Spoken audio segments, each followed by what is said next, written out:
राजस्थान का विश्व प्रसिद्ध करणी माता मंदिर बोल रहा हूं।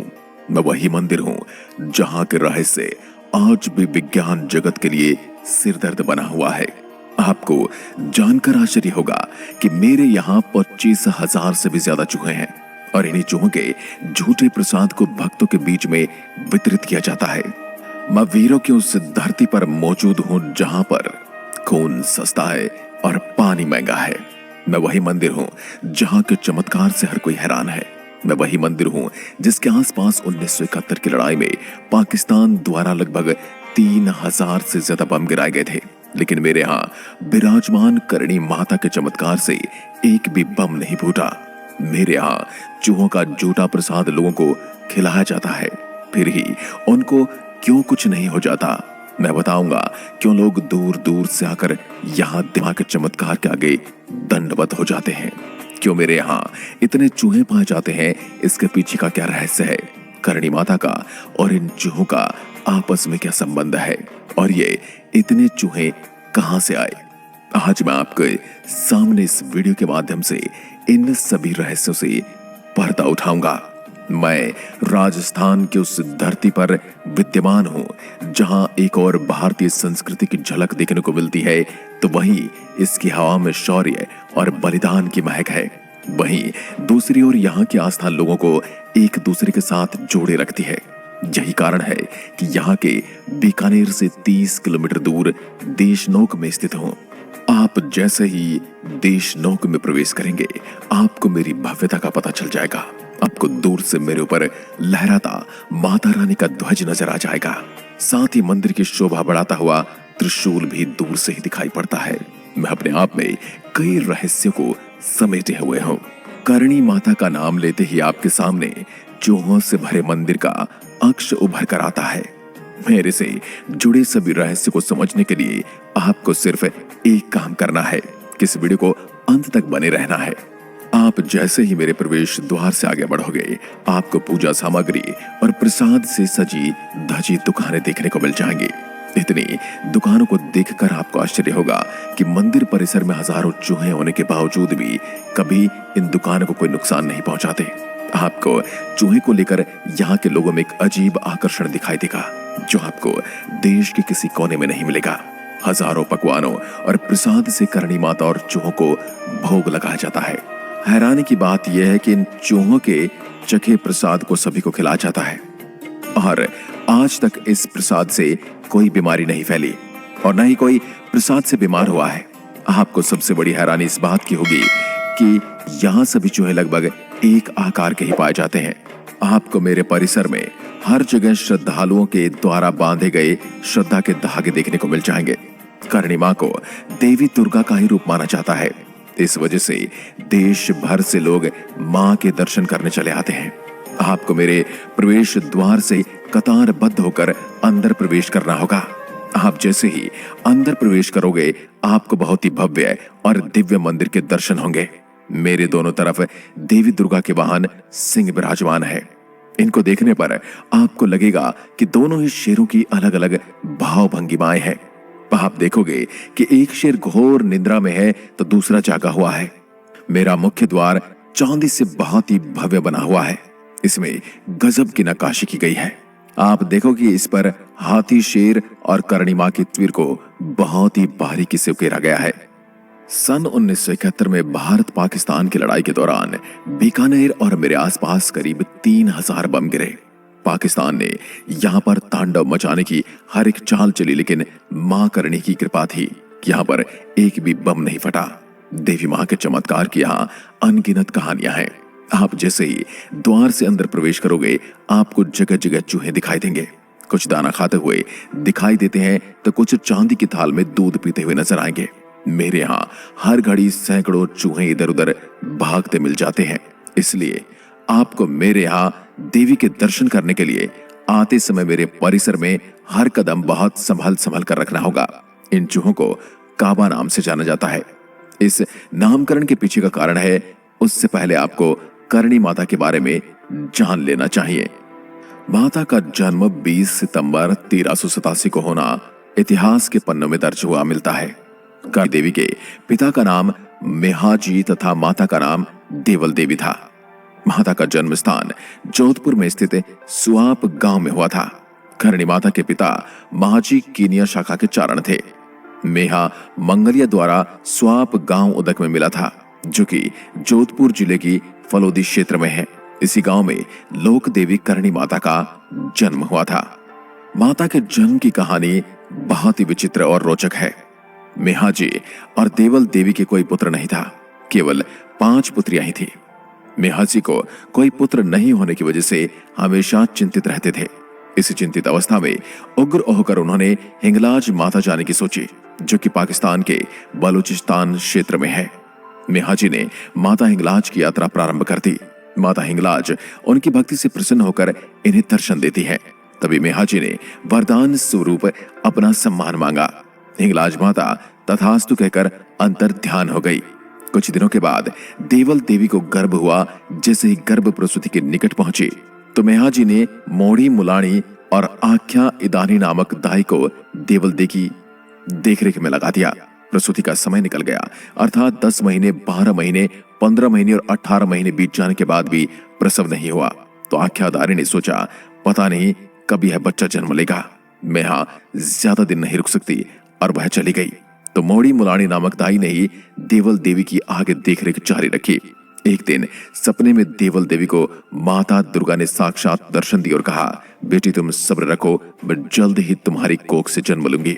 करीब 21 माह बाद देवल देवी ने एक शिशु को जन्म दिया। अब मेहजी ने अपनी बहन से पूछा कि क्या हुआ, लड़का या लड़की? तो बुआ ने गुस्से में तंज कसते हुए कहा कि फिर से पत्थर हुआ है, अर्थात फिर से लड़की हुई है। इन्होंने अपनी अंगुलियां अर्थात मुट्ठी भींचकर गुस्से में यह बात कही तो उनकी सभी 5 उंगलियां ऐसे के ऐसे चिपक के रह गई। उन्होंने सोचा शायद मुझे बाधी हो गई, परंतु यह देवी का अपमान करने की सजा थी। जैसे देवल जी को पता चला कि पुत्री हुई है, उनका मन कुछ उदास हुआ, परंतु विधि के आगे कोई कुछ नहीं कर सकता था। 3 दिन बाद नामकरण हुआ तो करणी माता का नाम रिधुबाई रखा गया। धीरे धीरे समय बीतता गया और माता रिधुबाई बड़ी होने लगी। एक दिन रिधुबाई की बुआ पीहर आई हुई थी और वह 5 बहनों में सबसे ज्यादा रिधुबाई को ही प्यार करती थी। एक दिन वह बाई को नहला रही थी, तब एक हाथ अपाहिज होने के कारण वह सही से नहीं नहला पा रही थी। तभी रिधु ने कहा, आपको क्या हो गया है? तो बुआ ने कहा, मेरा हाथ सही नहीं है। तभी रिधु ने बुआ का हाथ अपने हाथ में लेकर कहा, तुम झूठ कहती हो, तुम्हारा हाथ तो बिल्कुल ठीक है। ऐसा कहकर जैसे ही माता ने उसका हाथ छुआ तो उसका हाथ पुनः स्वस्थ अवस्था में आ गया। ये चमत्कार देख बुआ ने देवल देवी और मेहाजी से कहा, आपकी पुत्री कोई साधारण पुत्री नहीं है, यह कुछ कारण वास्ते इस संसार में आई है। तो बुआ ने इनका नाम रिधुबाई से बदलकर करणी बाई रख दिया। तब से पूरा गांव इन्हें करणी माता के नाम से जानने लगा और आज ये रिधुबाई संपूर्ण विश्व में करणी माता के नाम से जानी जाने लगी। करणी माता जब धीरे धीरे बड़ी होने लगी तो समाज की ओर से मेहाजी पर दबाव पड़ने लगा कि अब करणी माता के हाथ पीले कर देने चाहिए, क्योंकि इतनी जवान बेटी को ऐसे घर में रखना उचित नहीं माना जाता। मेहाजी पूरे समाज के दबाव के अंदर आ चुके थे। मजबूरन उन्होंने अपनी बेटी का विवाह करना स्वीकार किया, परंतु करणी माता के लिए कोई वर नहीं मिल रहा था। पिता की चिंता बढ़ती जा रही थी। तभी माता करणी ने अपने पिता से कहा कि साटिका गांव में केलोजी बिट्टू के यहाँ शिवांश अवतार लिया है, उसी से मेरा विवाह होगा। मेहाजी ने माता का आदेश पाकर केलोजी बिट्टू के पुत्र देपाजी से यहाँ शादी की बात शुरू कर दी। देपाजी करणी माता के बारे में जानते थे तो उन्होंने विवाह को बड़े साधारण रीति रिवाज से करना ही स्वीकार किया। विवाह संपूर्ण होने के बाद बारात वापस लौट रही थी। रास्ते में पानी पीने की कोई व्यवस्था नहीं होने के कारण मेहाजी ने रथ और घोड़े के साथ 4 पानी की मटकी साथ भेज दी। बारात काफी दूर पहुंची तो देपाजी को प्यास लगी। उन्होंने रथ रुकवाकर मटकी से पानी पीना चाहा, परंतु मटकियां खाली मिली। यह देखकर उन्हें आश्चर्य हुआ। तब करणी माता ने आवाज दी कि आप पीछे देखिए, आपके पीछे बहुत ही सुंदर झील है और उसमें स्वच्छ पानी भरा है। जैसे ही देपाजी ने पीछे देखा तो आश्चर्यचकित रह गए। उन्होंने स्वयं उस स्वच्छ जल को पीकर अपनी प्यास बुझाई। देपाजी ने जैसे ही रथ का पर्दा हटाकर देवी को देखना चाहा तो माता ने दुर्गा के रूप में सिंह पर सवार, हाथ में त्रिशूल लिए हुए तेजस्वी रूप के साथ उन्हें दर्शन दिए और कहा कि मैंने तुम्हें भौतिक और अलौकिक दोनों दर्शन करा दिए हैं। अब आपकी अर्धांगिनी जरूर हो, परंतु मेरा भौतिक शरीर काला, मोटा और लंबा चौड़ा चेहरे वाला है। इसलिए है मेरा यह शरीर आपके भोग का साधन नहीं है। आप मेरी छोटी बहन गुलाब से विवाह कर लीजिए, वह आपकी गृहस्थी संभालेगी। तो देवा जी ने देवी का आदेश मानते हुए माता की छोटी बहन गुलाब से विवाह कर लिया और खुद संसार की भलाई हेतु गृहस्थ जीवन से विरक्त हो गई। इस दौरान उन्होंने खुद को मां जगदम्बा की भक्ति में पूरी तरह समर्पित कर दिया। वही उनके धार्मिक काम और चमत्कारिक शक्तियों की वजह से उनकी ख्याति आसपास फैलने लग गई। लोग उनकी काफी आदर और सम्मान करने लगे एवं दुर्गा मां का अवतार मानकर उनकी साधना करने लगे। वे आज से 650 वर्ष पूर्व एक गुफा में रहकर माता की भक्ति आराधना करती थी। वह गुफा आज भी मेरे परिसर में है और वे 151 वर्ष जीवित रहकर 23 मार्च 1538 को ज्योतिर्लीन हुई थी। उनके ज्योतिर्लीन होने के उपरांत उनकी अंतिम इच्छा का पालन कर लोगों ने उनकी मूर्ति की स्थापना इस गुफा में की। तब से निरंतर लोग यहाँ उनकी पूजा करते आ रहे हैं। अब मेरे हर समय रहने वाले चूहों से जुड़ी कहानी के बारे में बताता हूँ। मंदिर में रहने वाले चूहों को करणी माता की संतान या वंशज बताया गया है। इन्हें काबा के नाम से जाना जाता है। अगर आप यहाँ दर्शन करने आते हैं तो आपको अपने पैरों को घसीटते हुए चलना होगा, क्योंकि अगर कोई चूहा आपके पैर के नीचे आकर मर गया तो बहुत अशुभ माना जाता है।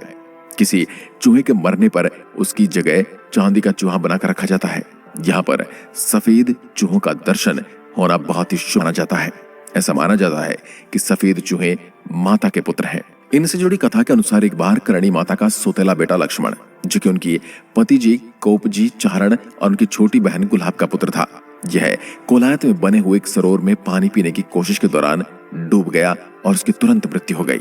वहीं जब यह बात करणी माता को पता चली तो उन्होंने मृत्यु के देवता यमराज की कठोर तपस्या कर अपने सौतेले बेटे को फिर से जीवित करने की प्रार्थना की। लेकिन पहले तो यमराज ने लक्ष्मण को फिर से जीवित करने के लिए मना कर दिया, लेकिन बाद में उन्होंने करणी माता की कठोर आराधना से प्रसन्न होकर उनके सौतेले पुत्र लक्ष्मण को फिर से जीवन दान दिया। इसलिए करणी माता के मंदिर में इन चूहों को मां का बेटा माना जाता है। और उसके बाद में ही यमराज से कहा कि मेरा कोई भी वंशज यमलोक नहीं जाएगा। तब से माना जाता है कि जो भी मां के परिवार से मरता है वो यहाँ चूहा बन जाता है और मां की सेवा करता है। इसके अलावा इन चूहों से जुड़ी अन्य लोक कथा के मुताबिक एक बार करीब 20,000 सैनिकों की विशाल सेना देशनोक पर हमला करने के उद्देश्य से आई, जिसके बाद देशनोक की सुरक्षा के लिए करणी माता ने अपने चमत्कारी शक्ति और प्रताप से इन सैनिकों को चूहा बना दिया और उन्हें अपनी सेवा में रख लिया था। ऐसा माना जाता है कि तब से ये चूहे बेटे के रूप में करणी माता की सेवा करते हैं। मेरे में स्थापित मूर्ति जैसलमेर की खाती बन्ना सुधार की बनाई हुई है, जो जैसलमेर के पीले पत्थर की बनी हुई है। इस पर शिल्प कार्य बड़ी बारीकी से किया गया है। ऐसा लगता है जैसे कागज पर चित्रकारी की गई हो और मूर्ति का मुंह बोल रहा हो। सिर पर मुकुट है, कानों में कुंडल है, बाएं हाथ में त्रिशूल जिसके नीचे महिष का सिर बंधा हुआ है, दूसरे हाथ में नरमुंड लटक रहे हैं, गले में आड़ और वक्ष स्थल पर मोतियों की दोहरी माला तथा हाथों में चूड़ियां हैं। घाघरे और ओढ़नी पर पड़ी हुई स्वाभाविक सलवटों को दिखाने के लिए चुनरटें दी हुई हैं तथा घाघरे ओढ़नी पर फूल उत्कीर्ण है। घाघरा अधिक घेरदार नहीं है। मूर्ति पर सिंदूर की पोशाक कराई जाती है। प्रतिमा की पीठ पर सोने का तोरण बना हुआ है। इसी मूर्ति के दोनों ओर मूर्ति स्थापित की हुई है। बाईं ओर की मूर्ति करणी जी सहित बहनों की है तथा दाहिनी ओर की मूर्तियां आवड़ देवी सहित बहनों की है। मेरे गर्भगृह की मुख्य गुफा करणी जी के हाथ की बनाई हुई है। वह अपनी मूल स्थान और मूल रूप में मौजूद है। मेरा विस्तार इस केंद्र में रखकर हुआ देशनोक में करणी जी का मंदिर कोटनुमा है। 4 बुर्ज बने हुए हैं। कोट बीकानेर के महाराज सूरत सिंह ने बनवाए हैं। सिंह द्वार पर देपालसर चुरू के किले के किवाड़ चढ़ाए गए हैं। गर्भगृह के सोने के पत्र मढ़े किवाड़ अलवर नरेश बख्तावर सिंह द्वारा चढ़ाए हुए हैं। बीकानेर नरेश डुंगर सिंह ने सोने के तोरण, सोने के कटहरे, सोने का छत्र चढ़ाया तथा डुंगर सिंह की महारानी जाड़ेजी जी ने सोने का चंद्रहार चढ़ाया। महाराजा गंगा सिंह जी ने सारे मंदिर को संगमरमर से जुड़वा दिया। संगमरमर का कलात्मक सिंह द्वार सेठ श्री चांदमल जी ढाड़ा ने बनवाया। मंदिर के पास ही मोहता परिवार की बनाई हुई धर्मशाला एवं श्री करणी जी प्रन्यास द्वारा बनवाया गया आधुनिक साज सज्जा से युक्त विश्रामालय भी है। इनके अतिरिक्त यात्री विश्रामालय व छोटी छोटी कई धर्मशालाएं हैं। पास ही करणीसर, देपासर व डेड़ासर कुएं भी हैं और उनमें झड़बेरिया के अनगिनत पेड़ हैं। बीकानेर नरेश सूरज सिंह द्वारा विधान के अनुसार ही पूजा होती है। चैत, भादवा, आसोज एवं माघ मास की शुक्ल पक्षीय चतुर्दशी की 4 बड़ी पूजनें होती हैं। शेष 8 चतुर्दशियों की छूट है। दिन में सुबह शाम 2 बार चढ़ावा होता है। इसके अतिरिक्त व्यक्तिगत पूजनों की तो कोई सीमा ही नहीं है। अपने अपने श्रद्धानुसार लोग पूजन राजा, महाराजाओं व सेठ साहूकारों की जाने वाली बड़ी पूजन असाधारण पूजा कहलाती है। इसके लिए मंदिर के चौक में 2 बड़े बड़े कढ़ाई लगभग 5 फुट गहरे व 12 फुट 13 फुट व्यास की पक्की भट्टियों पर चढ़े हुए हैं। ये सावन भादवा के नाम से विख्यात हैं। इनमें लगभग 90 मन दलिया, 50 मन गुड़ व 30 मन घी का सामान एक साथ बन सकता है। पटियाला नरेश ने इस प्रकार की असाधारण पूजा की थी। विक्रम संवत 2055 की भाद्रपद की अनंत चतुर्दशी को कर्णिकोट की सगत सियारबाई ने यह असाधारण पूजा की थी, जिसमें उपयुक्त सामान के अतिरिक्त 20 मन सूखे मेवे डालकर लापसी बनाई थी। देशनोक नगर की भी कर्ण जी द्वारा स्थापित कुछ मर्यादाएं थी। रहने के लिए पक्के मकान बनाने की मनाही थी। स्वयं बीकानेर नरेश की कोठी भी कच्ची थी। केवल सार्वजनिक स्थान ही पक्के हो सकते थे। शराब निकालने वाले कलाल, मिट्टी के बर्तन पकाने वाले कुम्हार, धोबी, कसाई, पातुर आदि को नगर में बसने की मनाही थी। यदि इनमें से कोई भी बसेगा तो उक्त कार्य को छोड़ना पड़ता है। रंगरेज अन्य कार्य तो कर सकता था, पर नील नहीं गला सकता था। नगर या उसकी सीमा में जीव हिंसा की मनाही थी। मंदिर के खजाने की चाबी और हिसाब की बहियां बनने सुधार के वंशजों के पास रहती है। खजाना 2 सवाल, 1 सुधार, 1 किलेदार एवं 4 थामों के मुखिया 4 चरणों की उपस्थिति में खोला जाता है। माता करणी ने बहुत चमत्कार किए, जिसमें उनके पिता को एक बार सांप ने काट लिया था, तो उन्होंने अपने पिता को भी वापस जिंदा किया था। ऐसे कई चमत्कार हैं। अगर आप मां के दर्शन के लिए आते हैं तो मैं सुबह 5 बजे से रात के 10 बजे तक श्रद्धालुओं के लिए खुला रहता हूँ। मेरी यात्रा करने का सबसे सही समय है मार्च, अप्रैल या सितंबर, अक्टूबर का माना जाता है। यह समय करणी माता मंदिर में मेले और त्योहार पूरे उत्सव के साथ मनाए जाते हैं। पर्यटक और श्रद्धालु इस मंदिर में दर्शन के लिए साल के किसी भी समय में दर्शन के लिए आ सकते हैं।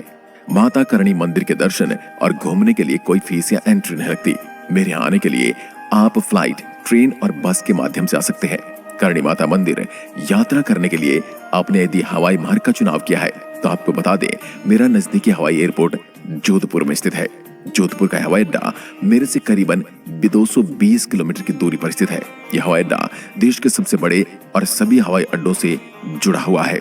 इसलिए आप देश के किसी भी शहर से आप बीकानेर यानी कि मेरे यहाँ हवाई मार्ग से आ सकते हैं।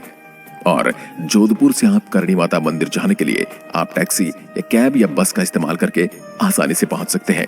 माता करणी मंदिर की यात्रा करने के लिए आप ट्रेन मार्ग का यदि चुनाव करते हैं तो आपको बता दें, करणी माता मंदिर के नजदीक रेलवे स्टेशन बीकानेर का है, जो करीबन 30 किलोमीटर की दूरी पर स्थित है।